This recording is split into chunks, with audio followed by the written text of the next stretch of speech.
Hello everyone, this is Anjali और स्वागत है आपका मेरे चैनल लर्न विद अंजलि में। इस पर्टिकुलर वीडियो में हम पढ़ने वाले हैं इकोलॉजिकल प्रिंसिपल्स के बारे में। पर उससे पहले आप सभी को नववर्ष की हार्दिक हार्दिक शुभकामनाएं। ये नया साल आपके लिए बहुत सारी नॉलेज लेके आए, बहुत सारी प्रोस्पेरिटी, बहुत सारी हैप्पीनेस, बहुत सारा जॉय, प्यार और समृद्धशाली आपके लिए ये नया साल हो।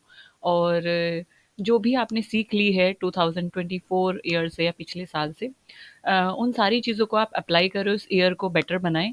और ये नया साल खुशियों के साथ साथ आपके लिए यूजीसी नेट का एग्ज़ाम भी लेके आए हैं। And I wish to all of you कि आप सभी का जेआरएफ क्लियर हो by god's grace. So start करते हैं अपने टॉपिक को इस नए साल की नई शुरुआत के साथ। तो हमारा नया टॉपिक है ecological principle. Okay, ecological principles क्या होता है? यहाँ पे एक टेबल दी गई है। This is ecological principle and their supporting concepts. So ecological principles क्या होते हैं? दे आर बेसिक अजम्पशन या believe about ecosystem and how they function. So ecological principles, ये इकोलॉजिकल प्रिंसिपल वो सिद्धांत है, ये बेसिक बिलीव्स हैं जो ये बताते हैं कि इकोलॉजी जो है या इकोसिस्टम है वो फंक्शन कैसे करता है, जो इंटरेक्शन है वो कैसे हो रहा है और किस तरीके से वो पूरी जो यूनिट है वो फंक्शन करती है। अगर हम इसको इंडिविजुअली पढ़ें, यानी कि इकोलॉजिकल प्रिंसिपल और सपोर्टिंग कॉन्सेप्ट को अगर हम देखें, सो इकोलॉजिकल प्रिंसिपल वो बेसिक रूल्स या वो बेसिक आइडियाज हैं जो ये बताते हैं कि how natures work, how ecosystem function, किस तरीके से काम कर रही है प्रकृति, किस तरीके से इंटरेक्शन हो रहा है, किस तरीके से प्रकृति काम कर रही है, किस तरीके से इकोसिस्टम काम कर रहा है। सो बेसिकली इकोलॉजिकल प्रिंसिपल हमें वो लिविंग थिंग्स जो है, किस तरीके से लिविंग थिंग्स है, उनका जो हैबिटेट है, उनका जो इन्वायरमेंट है, वो इन्वायरमेंट के साथ किस तरीके से इंटरेक्ट कर रही हैं। सो उसको समझने में हमारी हेल्प करते हैं ये प्रिंसिपल्स। और जब हम इन प्रिंसिपल्स को समझते हैं तो हम ये भी समझ पाते हैं कि हमें बायोडाइवर्सिटी को बचाना कैसे है। दूसरे ही लेवल पे अगर हम देखें कि सपोर्टिंग कॉन्सेप्ट्स क्या होते हैं, तो सपोर्टिंग कॉन्सेप्ट्स वो टूल्स हैं जो हमें ये बताते हैं कि इन प्रिंसिपल्स को समझा कैसे जा सकता है बेटर तरीके से। अब हमने प्रिंसिपल समझ लिए कि नेचर कैसे काम करती है, तो हम उसको अप्लाई भी तो करेंगे ना। सो बेसिकली ये हमें इन प्रिंसिपल्स को अप्लाई करने में हेल्प करता है। Supporting concepts is basically they help us to apply the principle in real life. Real life में आप उन सिद्धांतों को जो हमने समझा है किस तरीके से उनका अप्लाई करेंगे, किस तरीके से हमें एक्शन लेना है ताकि हम नेचर को प्रोटेक्ट करें। So this is basically the whole idea. अगर हम एक एग्जाम्पल के साथ बात करें तो इकोलॉजिकल प्रिंसिपल अगर हम देखें तो इकोलॉजिकल प्रिंसिपल फॉर एग्जांपल कि protecting species help keeps their genes diverse. कि जब हम स्पीसीज को प्रोटेक्ट कर रहे हैं, जब हम स्पीसीज को प्रोटेक्ट करते हैं तो हम बहुत सारी जेनेटिक डाइवर्सिटी को प्रोटेक्ट कर रहे हैं। बहुत सारी स्पीसीज को जब हम प्रोटेक्ट कर रहे हैं तो उनके अंदर जो जेनेटिक चेंजेस आ रहे हैं, जो जेनेटिक डाइवर्सिटी क्रिएट हो रही है, हम उसको भी प्रोटेक्ट कर रहे हैं। इसका सपोर्टिंग कॉन्सेप्ट या इसको हम रियल लाइफ में कैसे अप्लाई करेंगे? हमें क्या करना है? We need to make sure कि population are large enough to survive and thrive. तो सपोर्टिंग कॉन्सेप्ट क्या होगा? हमें रियल लाइफ में उसे किस तरीके से अप्लाई करना है? हमें मेक श्योर करना होगा कि जो भी स्पीसीज को हम बचाना चाहते हैं, जो भी स्पीसीज को हम कंजर्व करना चाहते हैं, कि उसकी जो पॉपुलेशन है वो लार्ज नंबर पे हम उसको प्रोटेक्ट करें, ताकि जब लार्ज नंबर पे हम उसको प्रोटेक्ट करेंगे तो बहुत सारे चांसेस होंगे कि मेटिंग ज़्यादा होगी। मेटिंग ज़्यादा होगी तो कहीं न कहीं पे तो जेनेटिक डाइवर्सिटी हमें देखने को मिलेगी, कहीं न कहीं पे तो जीन म्यूटेशन होगा या नई जीन्स क्रिएट होंगी, और वहाँ पे प्रोबेबिलिटी होगी कि जेनेटिक डाइवर्सिटी हमें और ज़्यादा देखने को मिले। तो ये एक तरीके से इसका होल आइडिया है, एक तरीके से इसका एग्ज़ाम्पल है। इन शॉर्ट अगर मैं बात करूँ तो प्रिंसिपल्स या इकोलॉजिकल प्रिंसिपल्स जो है दे आर बिग आइडियाज। और जो उनके सपोर्टिंग कॉन्सेप्ट्स हैं कि हाउ टू डिटेल, मतलब बेसिकली इकोलॉजिकल प्रिंसिपल एक बड़ा आइडिया है, एक बड़ी चीज़ है, एक बड़ा कॉन्सेप्ट है। सपोर्टिंग कॉन्सेप्ट इज कि उन आइडियाज को काम कैसे कराना है, रियल लाइफ में उनको कैसे अप्लाई करना है, दैट इज। सो एक एक करके हम इकोलॉजिकल प्रिंसिपल के बारे में पढ़ते हैं और जानते हैं इनके सपोर्टिंग कॉन्सेप्ट के बारे में भी। वैसे सबसे पहला हमारा है protection of species and species sub divisions conserve genetic diversity. So सबसे पहला जो है that is protection of species and their sub divisions. तो स्पीसीज का प्रोटेक्शन और उनकी जो सब डिविजन्स हैं, मतलब सब स्पीसीज जो हैं उनके अंडर में, उनको भी प्रोटेक्ट करना। बेसिकली एग्जाम्पल के तौर पे अगर मैं बात करूँ, जैसे टाइगर एक स्पीसीज है, टाइगर एक स्पीसीज हुई, अब टाइगर में भी सब स्पीस आ जाती है, जैसे कि बंगाल टाइगर। बंगाल टाइगर हमें सुंदरबन के जंगलों में देखने को मिलता है, लेकिन इसके अलावा हमारे पास और भी टाइगर स्पीसीज हैं। तो बंगाल टाइगर क्या है? टाइगर की भी सब स्पीसीज हो गई। So protection of species and their sub sub division, ये जो है क्रिटिकल है ताकि हम जेनेटिक डाइवर्सिटी को बचा के रख सके, मेंटेन करके रख सके। तो जेनेटिक डाइवर्सिटी यानी कि जो जीन्स लेवल पे डाइवर्सिटी है। अच्छा, इसके बारे में भी हमने डिस्कस किया था, हमने एक वीडियो में डिस्कस किया था आई थिंक, जो हमने जेनेटिक डाइवर्सिटी, वैरायटी और वेरिएबिलिटी के बारे में पढ़ा था। सो दिस इज द थिंग कि जेनेटिक डाइवर्सिटी को जब हमें प्रोटेक्ट करना है तो हमें होल स्पीसीज को प्रोटेक्ट करना होगा to conserve their genetic diversity. इसका सपोर्टिंग कॉन्सेप्ट क्या कहता है? इसका सपोर्टिंग कॉन्सेप्ट ये कहता है कि population threshold, levels of biological organization, population viability, ये इसके सब सपोर्टिंग कॉन्सेप्ट हो जाते हैं। सेकंड हमारा इकोलॉजिकल प्रिंसिपल आता है कि मेंटेनिंग हैबिटेट, कि हैबिटेट मेंटेन करना या हैबिटेट को कंजर्व करना ये बहुत ज़रूरी है स्पीसीज़ के कंजर्वेशन के लिए। फॉर एग्जाम्पल मान लीजिए कि आपको टाइगर को कंजर्व करना है, आपको लायन को कंजर्व करना है और आप डिफोरेस्टेशन कर रहे हैं, तो कैसे टाइगर कंजर्व होंगे? मतलब उनका जो घर है वो तो जंगल है ना। अब जब आप जंगलों को ही खत्म कर देंगे, जब उनका हैबिटेट ही डिस्ट्रॉय हो जाएगा, तो वो एनिमल किस तरीके से बचेंगे? कहाँ बचेंगे? वो तो मर जाएंगे, क्योंकि उन्हें फीडिंग के लिए कोई भी वहाँ पे एरिया नहीं मिलेगा। और पीपल आर एनक्रोचिंग देयर, तो हंटिंग भी होगी। सो बेसिकली सेकंड जो इकोलॉजिकल प्रिंसिपल है that is maintaining the habitat, maintaining the home, maintaining the dwelling place of that area. So it is the fundamental to conserve the species. Supporting concept इसका क्या है? वो क्या कहता है? Supporting concept इसका है कनेक्टिविटी बिटवीन हैबिटेट, कि हमें इसे किस तरीके से मेंटेन करना है। मेंटेन कैसे करेंगे हम? हैबिटेट जो है उसके बीच कनेक्टिविटी बनाएंगे। Levels of biological organization, native species की प्रेजेंस कैसी है, तो ये सब इसके सपोर्टिंग कॉन्सेप्ट हो जाते हैं। Third one is large areas. Large areas में क्या आता है कि support more and more compare to smaller areas with smaller habitat. अगर हमारे पास लार्जर एरियाज है, अगर हम लार्जर एरियाज को कंजर्व कर रहे हैं, तो ये जो लार्जर एरियाज है वो ज़्यादा से ज़्यादा बायोडाइवर्सिटी को एक तरीके से क्या करेंगे? सपोर्ट करेंगे compare to smaller areas. So larger areas में ज़्यादा स्पीसीज होंगी, स्मॉलर एरियाज में कम स्पीसीज होंगी। लार्जर एरियाज में ज़्यादा स्पीसीज होंगी तो ज़्यादा हैबिटेट्स होंगे, ज़्यादा हैबिटेट्स होंगे तो ज़्यादा बायोडाइवर्सिटी एक तरीके से फ्लरिश करेगी। अगर हम इसके सपोर्टिंग कॉन्सेप्ट की बात करें तो इसका सपोर्टिंग कॉन्सेप्ट आता है पॉपुलेशन वायबिलिटी और उसका थ्रेशोल्ड। नेक्स्ट इकोलॉजिकल प्रिंसिपल आता है everything in nature is interconnected. ये हमने ऊपर भी पढ़ा है कि हर चीज़ जो नेचर में है ना वो एक दूसरे से कनेक्टेड है। मतलब कि अगर एक चीज़ में इफेक्ट होता है या एक चीज़ प्रभावित होती है, तो वो दूर तक काफ़ी सारी जो चेन रिएक्शन एक चलती है और दूर तक काफ़ी सारी चीज़ें प्रभावित होती हैं। इसका जो एग्जाम्पल है वो हमने डोमिनो इफेक्ट जो स्टोरी हमने पढ़ी थी, या बोर्नो आइलैंड स्टोरी जो हमने पढ़ी थी, डोमिनो इफेक्ट जो हमने पढ़ा था, ये उसका एग्जाम्पल है। आप जाके प्रीवियस वीडियो डोमिनो इफेक्ट के नाम से आप उसको एक बार देख लीजिए ताकि आपको डोमिनो इफेक्ट क्लियर हो जाए। सो दैट इज कि everything in nature is interconnected. So इसका जो एग्जाम्पल है वो बोर्नो आइलैंड थ्योरी थी या स्टोरी थी। उसको मैं आई बटन में एक बार पिन कर दूंगी यहाँ पे, आप उस वीडियो को प्लीज़ एक बार चेक कर लीजिएगा। सो इंटरकनेक्टेड है सारी चीज़ें नेचर में। लेकिन जो स्ट्रेंथ है और जो टाइप है इंटरकनेक्शन का वो बदल सकता है, but all the things are interconnected. अब इसमें सपोर्टिंग कॉन्सेप्ट इसका क्या आता है? इसको कौन सपोर्ट करता है? लेवल ऑफ बायोलॉजिकल ऑर्गेनाइजेशन है, साथ ही साथ की स्टोन इकोलॉजिकल प्रोसेसेस। की स्टोन जो स्पीसीज है, अम्ब्रेला स्पीसीज जो है, जब हम उसको प्रोटेक्ट करते हैं तो बहुत सारी चीज़ें ऑटोमेटिकली प्रोटेक्ट हो जाती हैं। तो ये इस प्रिंसिपल को क्या कर रहा है? आइडियस प्रिंसिपल को सपोर्ट कर रहा है। नेक्स्ट है हमारा डिस्टर्बेंसेस से रिलेटेड। तो नेचुरल या मैनमेड हो सकता है। डिस्टर्बेंसेस जो हैं shape the characteristic of population, communities and ecosystem. अगर डिस्टरबेंस होता है किसी भी इकोसिस्टम में, किसी भी एरिया में, तो वो वहाँ की पॉपुलेशन को, वहाँ की कम्युनिटीज़ को, वहाँ के इकोसिस्टम को क्या करता है? वेरी करता है।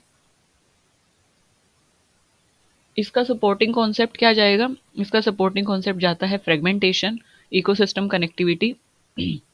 अगर हम हैबिटेट फ्रेगमेंटेशन कर देते हैं तो ये जो डिस्टरबेंस है ये एक मैन मेड डिस्टरबेंस है, और ये मैन मेड डिस्टरबेंस वहाँ की पॉपुलेशन के साइज़ को बदल देगा, वहाँ की पॉपुलेशन की फीडिंग हैबिट्स को बदल देगा, रोमिंग जो है एनिमल्स का वो कहीं ना कहीं अफेक्ट होगा।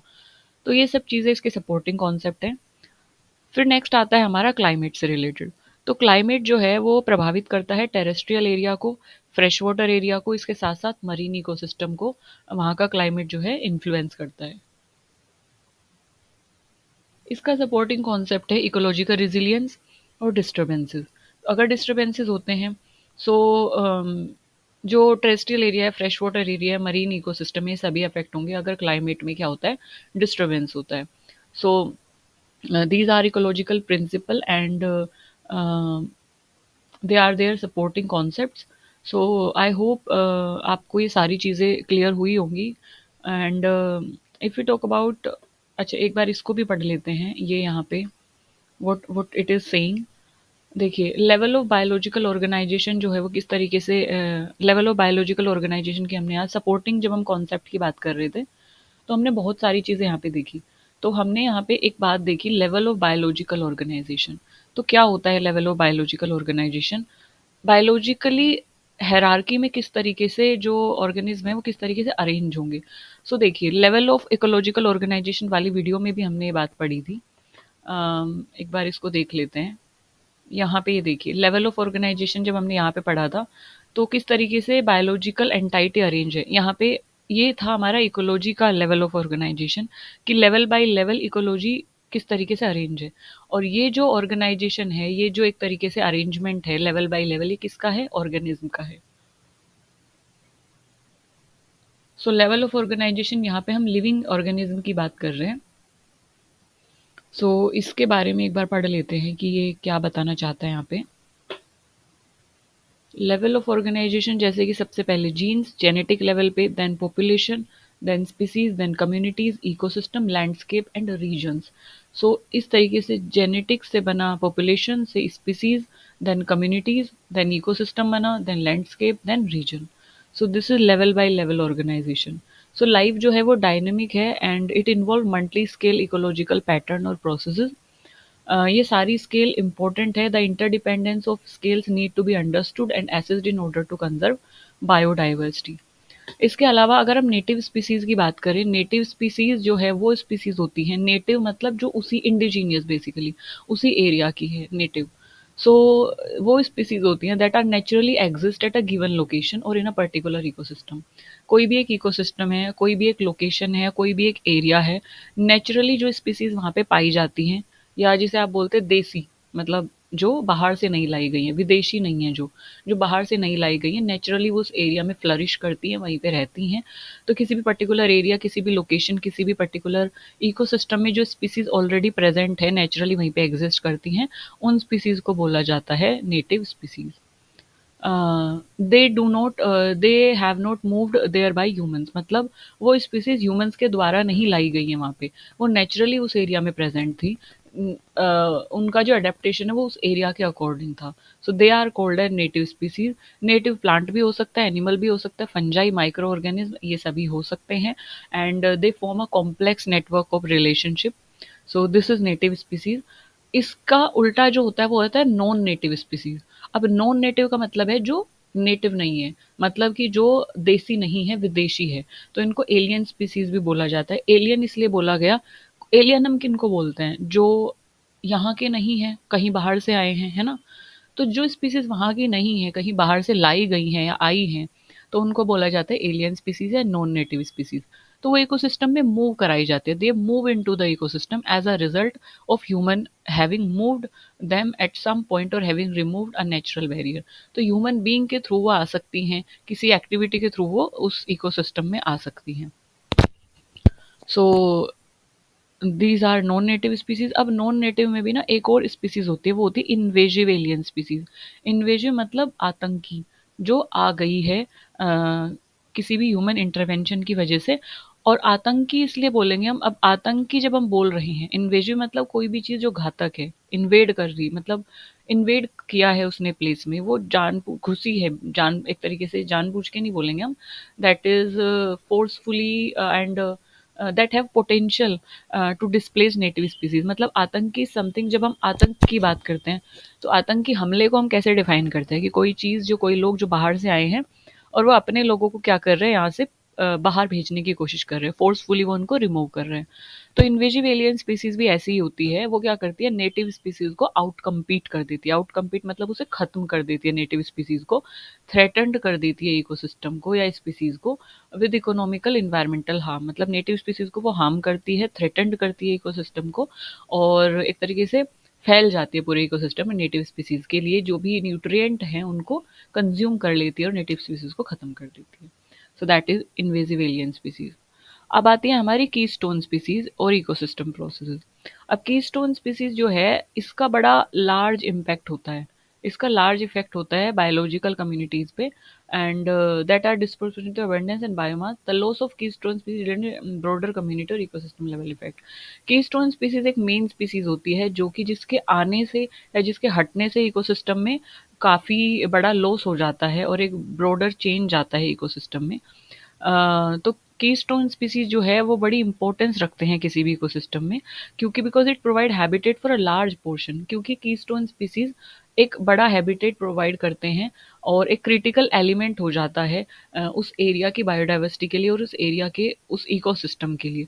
क्योंकि अगर हम कीस्टोन स्पीसीज को बचा लेते हैं तो बहुत सारी स्पीसीज ऑटोमेटिकली अपने आप में बैलेंस हो जाती है, इकोलॉजी में एक बैलेंस क्रिएट हो जाता है। सो यही बात बताई गई कि keystone species, keystone process is fundamental to the maintain of ecosystem. अब कीस्टोन, अगर ये तो हमने स्पीसीज की बात की, अगर हम कीस्टोन प्रोसेस की बात कर रहे हैं तो कीस्टोन प्रोसेस एक ऐसी फंडामेंटल प्रोसेस है जो कि इकोसिस्टम को मेंटेन करने के लिए बहुत ज़रूरी है। जैसे कि पोलिनेशन की हम बात करते हैं, पोलिनेशन में क्या होता है कि जो एंथर है वहाँ से पोलन ग्रेन एक तरीके से जाता है, और जो कार्पिल है या पिस्टिल है उसके स्टिग्मा पे स्टिक हो जाता है। बेसिकली पोलिनेशन ये फ्लावर्स में या प्लांट में होता है, एंजियोस्पर्म्स में होता है, जहाँ से पोलन ग्रेन जो है वो मेट करता है या मीट करता है कहाँ पे, एग के साथ, और फिर फ्रूट का जन्म होता है और फिर फ्लावर का जन्म होता है बेसिकली।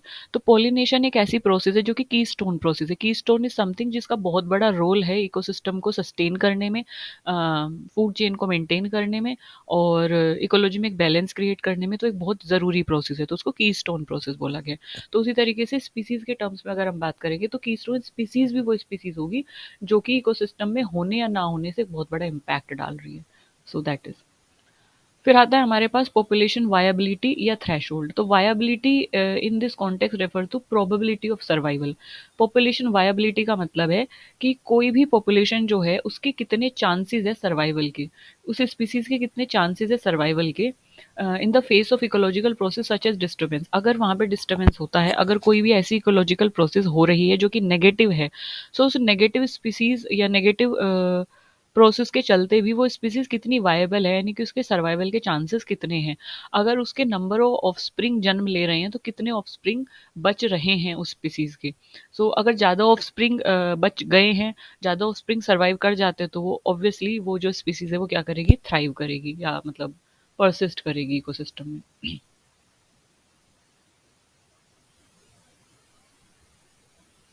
और एक और बात बोली गई है, when the amount of habitat available declines. अगर हैबिटेट फ्रेगमेंटेशन होता है, हैबिटेट डिक्लाइन होता है, एक्सटिंक्शन थ्रेशोल्ड जब आती है, तो अगर पॉपुलेशन डिक्लाइन होती है, अगर स्पीसीज डिक्लाइन होती है और अगर वो उन चेंजेस पे सर्वाइव नहीं कर पाती है, तो eventually after a period of time अगर वो नेचर के साथ कोलैबोरेट करके सर्वाइव नहीं कर पाती है हैबिटेट फ्रेगमेंटेशन की वजह से या हैबिटेट अवेलेबल ना होने की वजह से, तो इवेंचुअली वो डिसअपेयर हो जाएगी, एक्सटिंक्ट हो जाएगी, खत्म हो जाएगी। सो मतलब वो वायबल नहीं थी, सर्वाइवल के उसके चांसेस कम थे। नेक्स्ट हमारे पास आता है इकोलॉजिकल रेजिलियंस।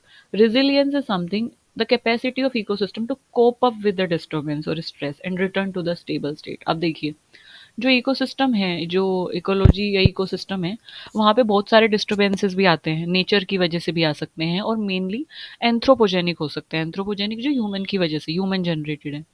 तो डिस्टर्बेंस क्या क्या हो सकते हैं, जैसे कि कोई भी नेचुरल कैलामिटी आई, जैसे अर्थक्वेक आ गया या वोल्केनिक इरप्शन हुआ या फ्लैश फ्लड आई, क्लाउड बर्स्ट हो गया, एवलांचेस आ गई जो हमने नेचुरल डिजास्टर्स में बात की थी। कोई भी डिजास्टर आ सकता है, या फिर ह्यूमन जनरेटेड हो सकता है कोई चीज़, जैसे पोल्यूशन क्रिएट कर दिया है ह्यूमंस ने बहुत ज़्यादा। एयर हो सकता है, लैंड हो सकता है, थर्मल पोल्यूशन हो सकता है, वाटर पोल्यूशन हो सकता है, रेडिएशन पोल्यूशन हो सकता है।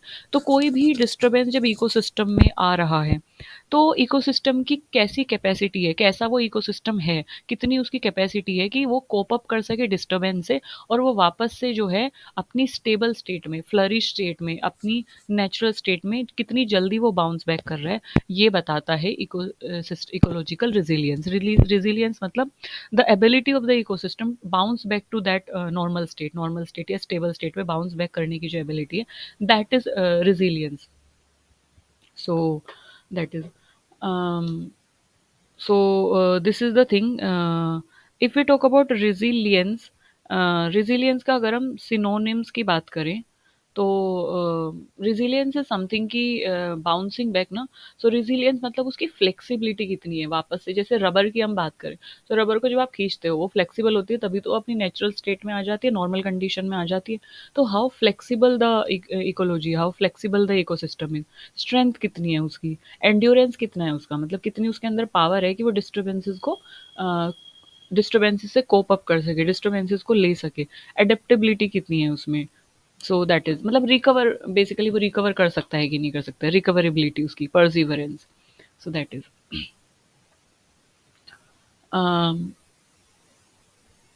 ओके। नेक्स्ट नेक्स्ट हमारे पास आता है डिस्टर्बेंसेस। सो डिस्टर्बेंसेस जो है they are individually distinct event. ये नेचुरल भी हो सकता है, एंथ्रोपोजन यानी ह्यूमन इंड्यूस भी हो सकता है, and that cause a change in existing condition of an ecological system. तो डिस्टर्बेंसेस मतलब वो नेचुरल इवेंट भी हो सकता है, जैसे कि अर्थक्वेक हो गया, सुनामीज हो गए, ह्यूरिकेन्स, या फिर send स्ट्रोम, dust स्ट्रोम, tornado, volcanic eruption, ये सब नेचुरल हैं। लेकिन इसके अलावा अगर हम बात करें, ह्यूमन इंड्यूस भी हो सकता है डिस्टर्बेंस, जैसे कि डिफोरेस्टेशन है, ozone depletion, and acid rain, pollution सबसे बड़ी चीज़, ग्रीन हाउस गैस एमिशन। सो ये सब ह्यूमन इंड्यूस्ड डिस्टर्बेंसेज हैं। तो अब डिस्टर्बेंसेस कोई भी वो चीज़ है जो कि नॉर्मल जो कंडीशन है, जो नॉर्मल इकोलॉजिकल स्टेट है, उस इकोलॉजिकल सिस्टम की जो नॉर्मल एग्जिस्टिंग कंडीशन है, उसमें चेंज जब आता है तो उसको डिस्टर्बेंस बोला जाता है। वो एंथ्रोपोजेनिक यानी ह्यूमन इंड्यूस भी हो सकता है, वो नेचर की वजह से भी हो सकता है। So अब they can be described in term of their type, intensity, spatial extent, frequency and other factor। अब जो disturbances हैं वो किस तरीके का डिस्टर्बेंस है, किस टाइप का है, कितनी इंटेंसिटी है, कितना इंटेंस डिस्टर्बेंस है। नेचुरल डिस्टर्बेंस में जैसे कि वाइल्ड फायर है, फ्लड है, फ्रेशेट है, लेक टर्न ओवर है, ड्रोट है, ये सब क्या है आपके नेचुरल डिस्टर्बेंसेज हैं। ह्यूमन इंड्यूस्ड डिस्टर्बेंसेज जैसे कि टिम्बर हार्वेस्टिंग है, रोड बिल्डिंग हो गया, हैबिटेट फ्रेगमेंटेशन, पोल्यूशन। सो ये सब क्या कर रहे हैं, जो इकोलॉजिकल सिस्टम है उसकी एग्जिस्टिंग कंडीशन को कहीं ना कहीं बदल रहे हैं, तो ये डिस्टर्ब कर रहे हैं उस इकोसिस्टम को। नेक्स्ट हमारे पास आता है कनेक्टिविटी या फ्रेगमेंटेशन। कनेक्टिविटी इज समथिंग जब दो चीज़ों को जो है जोड़ा जाए, और फ्रेगमेंटेशन इज समथिंग जब जो दो चीज़ों में डिस्टेंस क्रिएट की जाए या तोड़ा जाए, फ्रेगमेंट करना। So it is a degree to which ecosystem structure facilitate or impedes the movement of organism between resource patches. Connectivity allow individual organisms to move। Connectivity अगर होती है तो ये individual organism को, अगर जितनी भी चीज़ें कनेक्टेड हैं, फॉर एग्जांपल कि एक फॉरेस्ट इधर है और एक फॉरेस्ट इधर है, बीच में रोड है, हम अगर वाइल्ड लाइफ कॉरिडोर बना देते हैं तो हमने कनेक्टिविटी क्रिएट कर दी है ना। तो कनेक्टिविटी क्या करती है, ऑर्गेनिज्म को अलाउ करती है एक जगह से दूसरी जगह मूव करने में, in response to changing condition. जो भी चेंजिंग कंडीशन हुई है उनके रिस्पॉन्स में, या जो भी अगर यहाँ पे कोई चेंज आता है, तो कनेक्टिविटी क्या करती है कि ऑर्गेनिज्म के पास फ्लेक्सिबिलिटी प्रोवाइड करती है कि वो दूसरे हैबिटेट में जा सकता है ना। अगर जैसे सीजनल साइकिल्स हैं, तो सपोज करो कोई, जैसे यहाँ पे कुकू कोयल, इंडिया में जब मैंगो सीजन होता है, जब जून जुलाई का मौसम होता है, तो कोयल आती है ना। तो वो that is like seasonal cycle की वजह से वो जो ऑर्गेनिज्म है वो उस जगह से मूव करके इस जगह आ जाते हैं। तो सीजनल साइकिल की वजह से, फॉरेस्ट फायर की वजह से, क्लाइमेट चेंज की वजह से, रीज़न कुछ भी हो सकता है। अगर कनेक्टिविटी है तो कनेक्टिविटी अलाउ करती है एक ऑर्गेनिज्म को एक कंडीशन से दूसरी कंडीशन में जाने के लिए। लॉस ऑफ कनेक्टिविटी, अगर कनेक्टिविटी नहीं है तो उसी को बोला जाता है फ्रेगमेंटेशन, यानी कोई भी चीज़ जब अपार्ट हो जाए, डिपार्ट हो जाए, दूर चली जाए, तो उसको फ्रेगमेंटेशन बोला जाता है। इसका एक एग्जांपल लेते हैं हम, जैसे एक बड़ा फॉरेस्ट एरिया है, हमने उसको कट किया और उसके बीच में से रेलवे ट्रैक बना दिया, रेलवे ट्रैक निकाल दिया। तो बेसिकली हमने क्या किया, इसकी कनेक्टिविटी को तोड़ दिया। तो हमने इस एरिया को फ्रेगमेंट कर दिया, एक एरिया हमारा ये हुआ और एक एरिया हमारा ये हुआ। तो अब इसमें जो नेचुरल कंडीशन, इसमें कहीं न कहीं कंडीशंस बदल जाएँगी, क्योंकि बीच में रेलवे ट्रैक आ गया है, तो यहाँ पे पॉल्यूशन भी क्रिएट होगा, नॉइज़ भी क्रिएट होगी। तो अब यहाँ की जो कंडीशन है वो भी बदल जाएँगी, यहाँ की कंडीशन है वो भी बदल जाएँगी। सो दैट इज़, तो कनेक्टिविटी हमने तोड़ दी है, और कनेक्टिविटी तोड़ने को ही फ्रेगमेंटेशन बोला जाता है। So that is fragmentation. So this is it in this video, जिसमें हमने इकोलॉजिकल प्रिंसिपल्स के बारे में पढ़ा। We also talked about the supporting concepts, और इसमें जो भी सपोर्टिंग कॉन्सेप्ट्स थे उनके बारे में हमने डिटेल में पढ़ा कि लेवल ऑफ बायोलॉजिकल ऑर्गेनाइजेशन क्या होता है, कनेक्टिविटी और फ्रेगमेंटेशन, नेटिव स्पीसीज क्या होता है, पॉपुलेशन वायबिलिटी क्या है, कीस्टोन इकोलॉजिकल प्रोसेस, डिस्टर्बेंस क्या है, इकोलॉजिकल रिजिलियंस क्या है, डिस्टर्बेंस क्या है, population viability, and all the things we have discussed in detail. Supporting concepts के बारे में हमने डिटेल में पढ़ा, और इकोलॉजिकल प्रिंसिपल्स के बारे में हमने डिटेल में पढ़ा। I hope I am able to make you understand this concept. फिर भी अगर if you have any query, if you have any doubt regarding this और anything, and if you want video on any specific topic, so feel free to ask me in the comment section. I will be more than happy to cater that query. And तब तक के लिए हंसते रहिए, मुस्कुराते रहिए, खुश रहिए, और अपना ध्यान रखिए, और नए साल में कुछ रेजोल्यूशन बनाइए, और उसमें सबसे ऊपर रखिए कि आपको इतने से इतने टाइम आपको खुद को देना है, जिसमें आपको कुछ तो अच्छी बुक्स पढ़नी है, कोई अच्छी थॉट आपको पढ़नी है, या कोई इंग्लिश वर्ड आपको नया सीखना है, आपकी स्किल्स को आपको इम्प्रूव करना है, और कल से हमेशा आपको बेहतर बनने का एक रेजोल्यूशन रखना है। And wish you wish you good luck for your exam, and wish you happy new year, and thanks for listening me so patiently always. Thank you, bye bye.